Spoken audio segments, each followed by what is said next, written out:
नमस्कार, मैं हूं प्रभाकर मिश्रा। कोर्ट कचहरी और कानून से जुड़ी बातें बताता हूं। आज बात उस खबर पर जो खबर आपको भी परेशान कर रही होगी, पहले भी परेशान कर रही थी, आज भी परेशान कर रही होगी। बात राम रहीम की।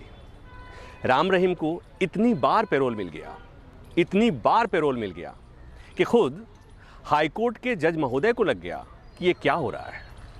पंजाब एंड हरियाणा हाईकोर्ट के जजों ने सरकार से पूछ लिया है कि आखिर राम रहीम पर इतनी मेहरबानी करने की वजह क्या है।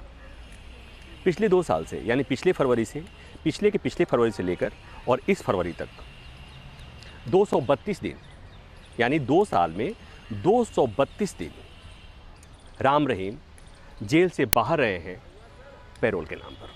और ये पैरोल देता कौन है?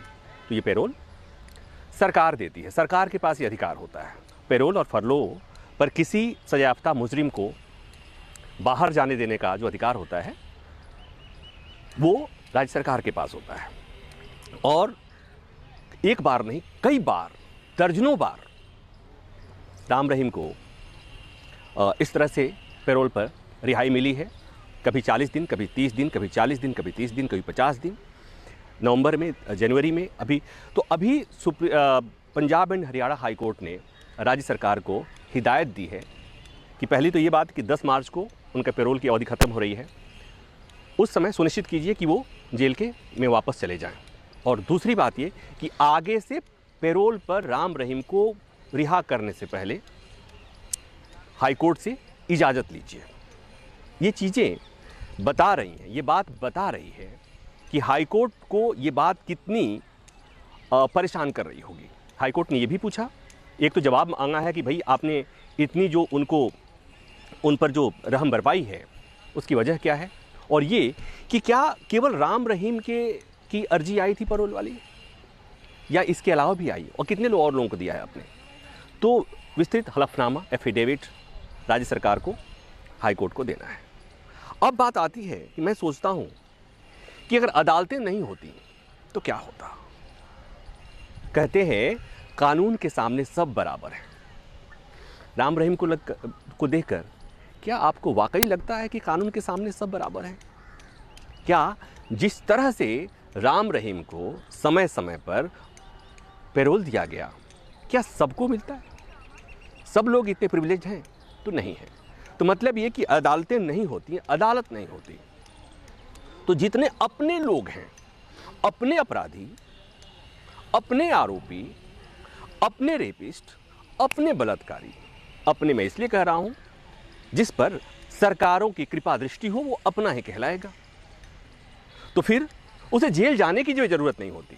तो ये थोड़ा लोक लाज और न्यायपालिका का भय है, जो 40 दिन, 30 दिन और 50 दिन ऐसा करके पैरोल के नाम पर उनको बाहर किया जाता है। फिर वो अंदर जाते हैं और फिर बाहर आ जाते हैं।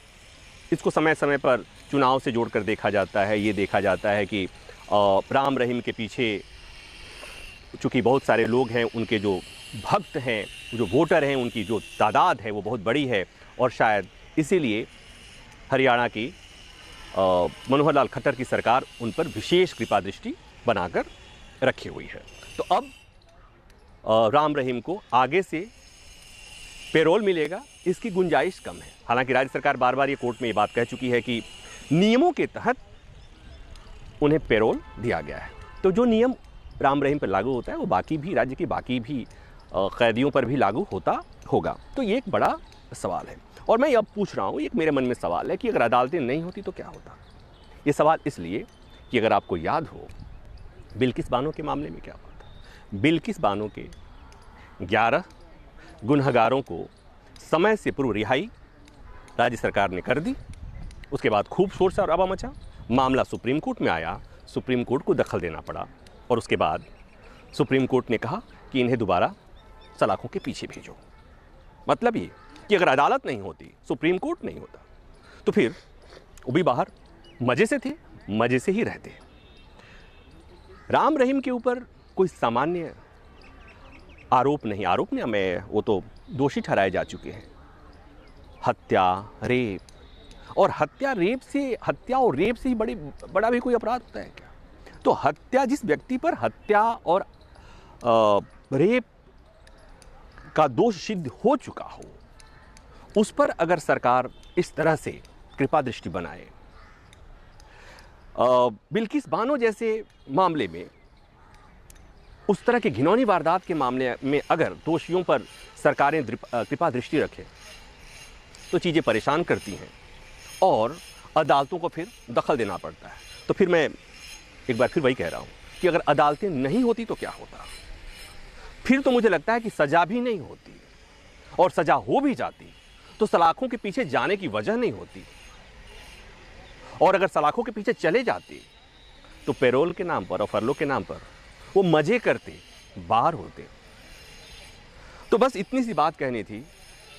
कई लोग मन की बात करते हैं, कई लोग अपनी बातें तरह तरह से कह देते हैं।